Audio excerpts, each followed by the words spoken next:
How to replace the cabin air filter on an AMG GT. Using a T20 torque adapter and a flashlight, we're gonna go ahead and remove some screws underneath this panel. I'm gonna show you real quick.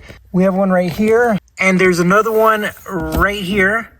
We have another one right there.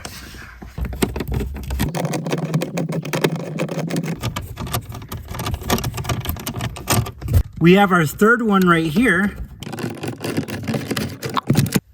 And then you're gonna go ahead and start to pry this out gently. And then this comes out. And we can now see the cabin air filter. It's gonna be this part with the white. What we're gonna do is we're gonna take this white part and we're gonna push it towards the car.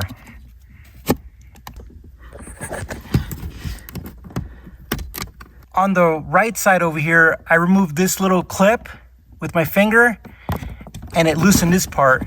And there's another one right there we're gonna have to do.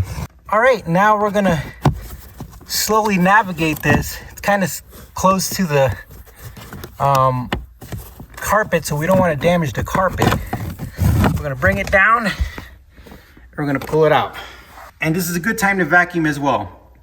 And definitely big difference in the condition. I think this has a ton of miles, and putting a new one is really gonna help with our AC and the smell of our car. To install the new one, you just navigate it back up, and then once you have it in the right position, you're gonna slide this over to the right to lock it.